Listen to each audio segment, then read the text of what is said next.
Hey, I'm Ray. Tulka. I'm Melody. I'm Myra, and we're a part of Tranzmission Prison Project. We provide LGBTQI prisoners with books, pen pals, and resources. We also, mostly around town, conduct workshops on LGBTQI prison realities and Trans 101s, and we do some gender sensitivity training and kind of general consciousness raising about prisoners and prison issues, as well, especially LGBTQI prisoners. And we are the only group of our kind, or we're the only group that provides books and resources and pen pals nationwide. So we're going to talk a little bit about the queer community in Asheville, and I guess we really want to say that there are really awesome allies that help Tranzmission out. People throw benefits for us. We've had generous donations of materials and books and sometimes even money. People have made their birthday parties into like Tranzmission dance party benefit things. We've had several different students from different schools come in and help us do office work and package books. So in a lot of ways, Tranzmission has an amazing community that helps us raise money for the work that we do.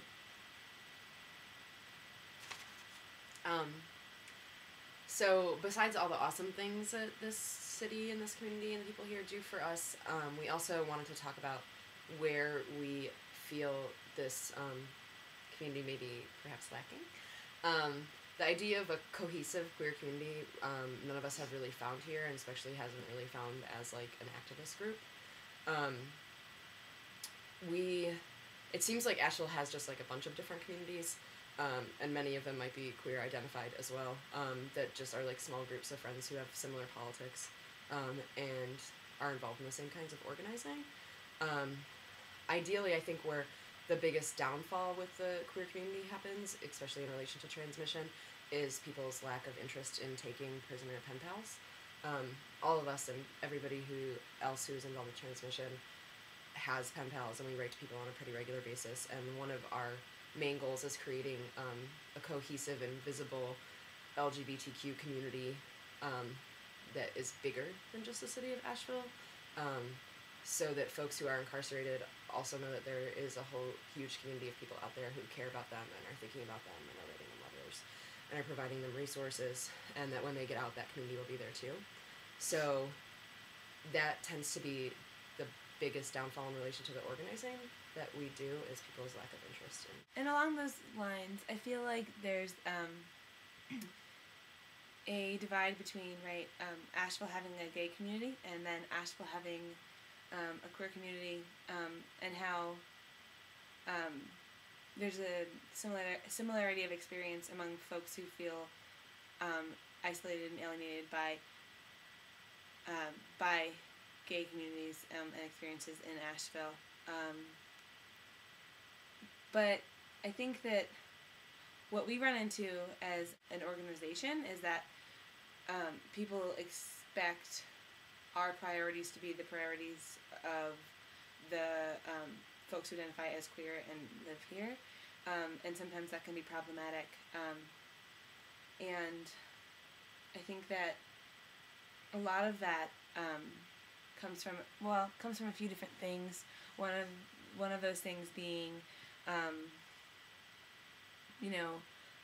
the dependence on the interdependence that we have on our community to get pen pals and help support us in all the ways that have already been mentioned, and then also the dependence that folks have on us for the support that they're asking for.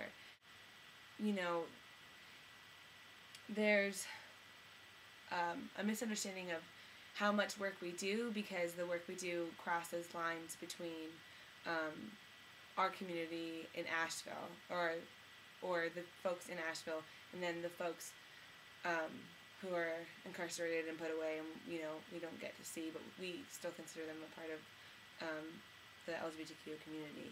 And part of that, so when we're working, like, we calculated it, it's anywhere from each of us and anyone else who is in transmission does around 10 to 20 hours of work a week. Within that, to then go and be overextended beyond that is really hard, for obvious reasons. But I think that it's being mentioned because it is something that I feel like is very divisive within the community for other people's parties to be expected to be each queer person's priority. So I think what we've run into a lot is that groups will come to us and ask us to like show face at a certain event or stand up for something or help them do work with a certain thing that they think as a queer activist group we should be committed to. And very often it doesn't seem like what we do on a regular basis is enough, and if we won't extend ourselves even further towards those interests, then we somehow aren't queer enough or aren't doing the right kind of thing, which has definitely not made us feel very great about how our community views us in that way, because we do so much work on a regular basis. And also, we've run into conflicting feelings about situations where the police have been involved in, say, gay rallies or marches or parades, and as a group that constantly combats the criminal justice system, it's very conflicting to our personal politics, but we realize that if there was a stronger queer community, then there would be more dialogue about that. And because that community doesn't look like what we might want it to look like quite yet, those conversations can't really happen just yet. So, in like the bigger picture, what we as a group really like to do is play with puffballs. We also just have found with the queer community that we don't feel very supported in this town, and very often on a regular basis people overlook the amount of stuff we do, and like Ray was saying, like 10 to 20 hours a week. We probably work with anywhere from 300 to like 800 people a month possibly, and that's sending out all the stuff that Myra was talking about. But that takes insane amounts of money, it takes insane amounts of trips to the post office, insane amounts of packaging, insane amounts of letter writing, and shuffling. Yeah, I mean, there's so much work that goes into it, and so a lot of the divide that we've felt within the supposed queer community or community in Asheville is a real lack of recognition for what we do on a daily basis. Right, and I don't think that we are in any way undermining the work of those folks who have been super supportive. It's just that, there's been so many situations where we'll be working the door at a benefit and people will walk into the bar and see what's happening, look at us and see what group we're working for and see like a $2 to $5 suggested donation and then walk out. Which is fine because not everybody wants to pay money to go to a dance benefit or whatever, but it just shows how convenient it is to ignore the fact that a huge population of the LGBTQ community is completely warehoused away, and people have the privilege to ignore that. With being a